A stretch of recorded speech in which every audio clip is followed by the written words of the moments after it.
मेरो बुढाको र मेरो फाइट परिहाल्यो गाइस। फाइट परिहाल्यो। म बोल्दिनँ, म बोल्दै नि मलाई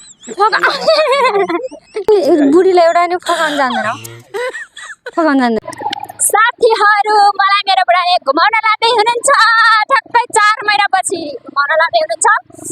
त्यही पनि आफ्नो काम विशेषले गर्दा घुमाउन लानुभएको छ। बाइकको पछाडि मान्छे बस्ने नभएर साथी लग्दै हुनुहुन्छ।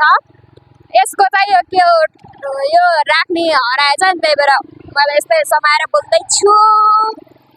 र हजुरहरू, यति रात भइसक्यो, 5 भइसक्यो, कहाँ लाँदै हुनुहुन्छ त भन्ने कुरा म पनि अलि आतुर छु। कहाँ लाँदै हुनुहुन्छ त भन्ने हो, तर मोमो खाने ठाउँमा त होइन नि लाने।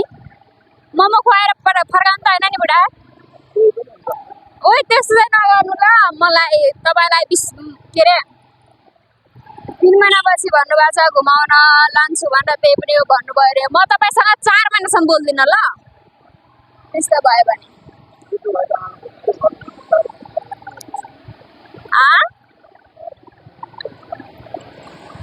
4 महिनासम्म नबोले राम्रो हुन्छ नि तपाईँ। हे भगवान, हे भगवान। झिल राख्नु भएको रहेछ बुढा। मलाई तपाईँ जाँदाखेरि पनि पछि लग्नु, म केही पनि भनेन। तपाईँले मलाई घुमाउन लानु पनि भन्दैन।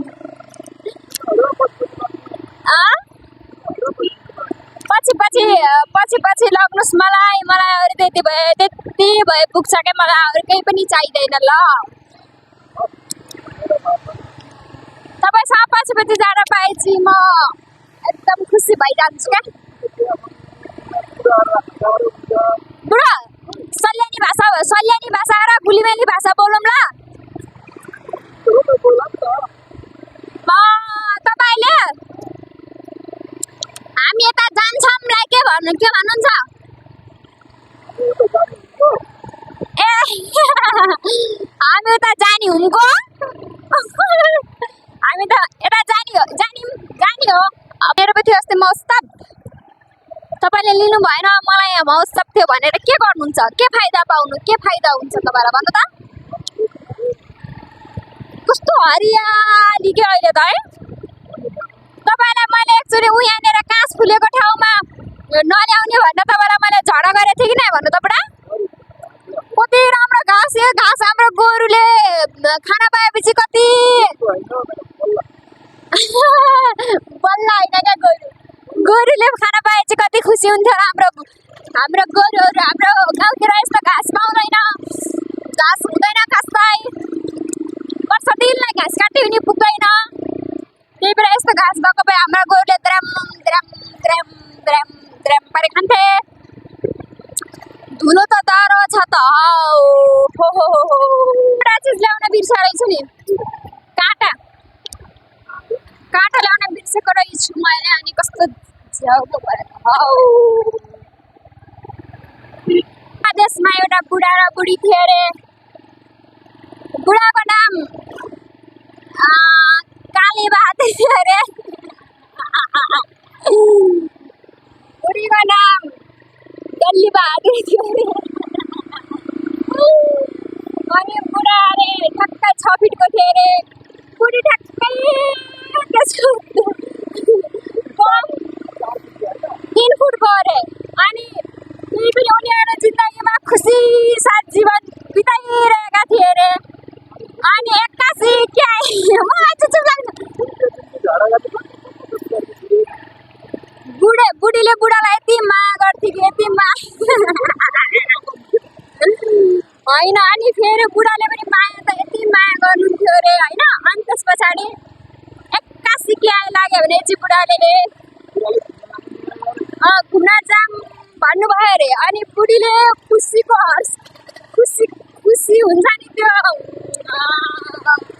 खुसी साथमा नपाउँदै एउटा होइन भन्नै आइरहेको मलाई। के मेरो बुढाले मलाई कहाँ लाँदै हुनुहुन्छ भने चाहिँ हल्का रमाइलो सुटिङ हुने ठाउँमा लाग्दै हुनुहुन्छ अरे। तर त्यहाँ सुटिङ भइरहेको अरे। कस्तो हुन्थ्यो बुढा? छैन, आज सुटिङ भएको एकचोटि आएको थियौँ, सुटिङ भइरहेको थियो है बुढा। ओ यहाँ गाली आएर जाने कसरी जानु हिँड्दै जाने म त हिँड्न सक्दैन मोमो खुवाउनु भन्दा नमान्ने हुँदैन मैले बोल्दैन पहिला मोमो पो खाने हो त नि हेर्नुहोस् बादर हेर्नुहोस् अबे रुखै भइरहेछन् त चरहरू अब मेरो बुढालाई बाँदरले खान लाग्यो नजाऊ है बुढा म त अहिले मारिदिन्छु अहिले म डर लाग्छ मलाई त फेरि मेरो बुढाको र मेरो फाइट परिहाल्यो गाइस फाइट परिहाल्यो म बोल्दिनँ म बोल्दै मलाई यहाँ बोलाउने होइन है मलाई रिस उठिरहेछ कस्तो हातमा चोट लाग्दैन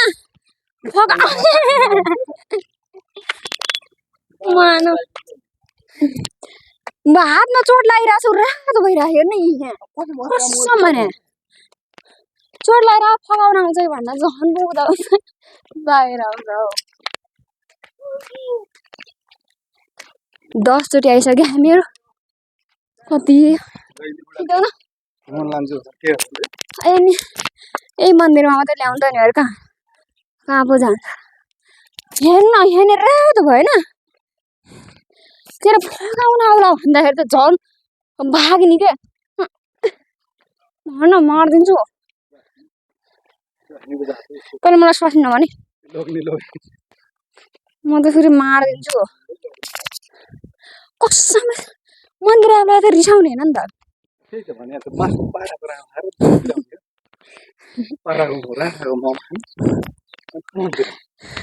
पहिला मोमो खाम पो भनेर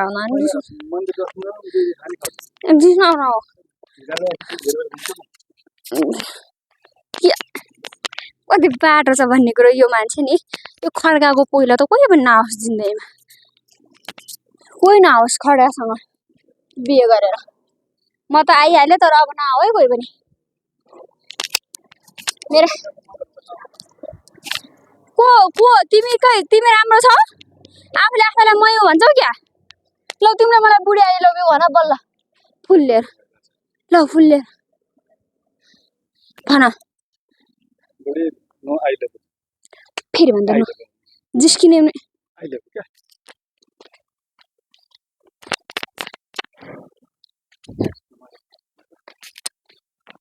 मलाई फगाउन त नि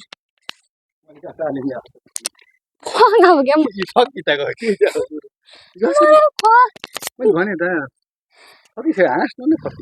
तिमीले बुढीलाई एउटा नि फगाउन जान्दैनौ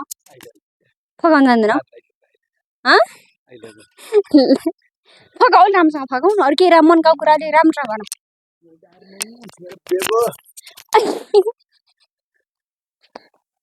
अनि हामीसँग यो भएन राम्रोसँग फगाऊ के मेरो बुढी ल भनेर हुन्छ अरू भन अरू शब्दहरू केही होला नि त मेरो लागि शब्द भन न संसारको मेरो जिरा मेरो सुन्दर संसारको रानी मेरो खासकुमारी मेरो कुकुरा मेरो बोतल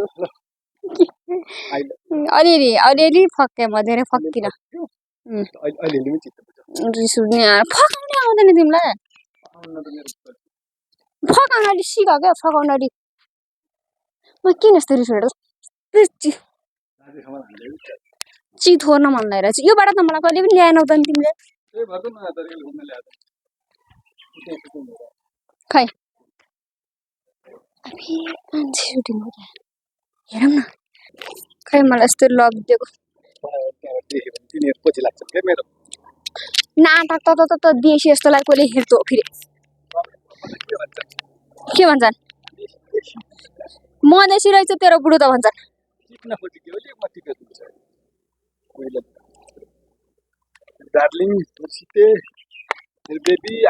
फोटो खिच्दिनु न त त्यहाँबाट फोटो खिच्ने हुन्छ कि खिच्दिनु त तपाईँले दिएकै खिच्नु